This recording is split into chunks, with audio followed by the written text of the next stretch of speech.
Méditation du 31 octobre. Il magnifie les humbles. Oui, Yahvé Adonai veut son peuple du salut. Il magnifie les humbles. Psaume 149, verset 4, version CHI. Au cours de la saison 1998-1999 de basketball de la NBA, San Antonio a été couronné champion en battant New York. La combinaison des tours jumelles, David Robinson et Tim Duncan, a donné à San Antonio un avantage qu'il a su exploiter. L'expérience de Robinson et la jeunesse de Duncan étaient trop pour New York. Alors que tout le monde savait que Robinson avait joué un rôle clé dans la victoire, Duncan a été nommé meilleur joueur des finales. Robinson était déjà dans la ligue depuis 10 ans et Duncan ne jouait que sa deuxième saison. Beaucoup estimaient que cette décision était très injuste et Robinson y a fait référence dans un article du magazine Sport Illustrated. Il admet qu'il aurait aimé recevoir le trophée, qu'il lui a été étrange de voir Duncan recevoir la récompense convoitée, mais que sa foi l'a aidé à gérer beaucoup de choses, y compris l'ego et la fierté. Et tandis qu'il regardait Duncan monter sur le podium, il a pensé à l'histoire de David qui avait aidé Saül à remporter la victoire sur les ennemis d'Israël, et comment Saül n'avait pas apprécié le triomphe parce qu'il n'aimait pas que les gens disent « Saül a battu ses milliers et David ses dizaines de milliers ».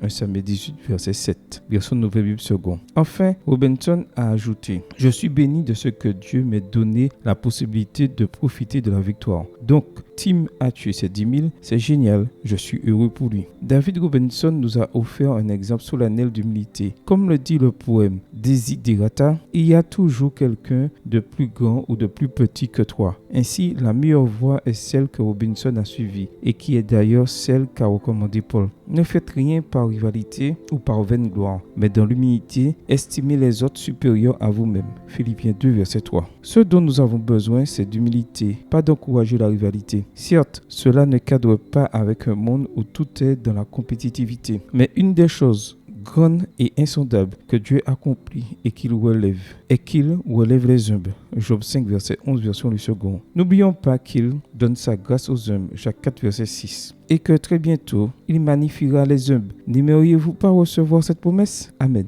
Bonne journée à vous et que le Seigneur vous bénisse.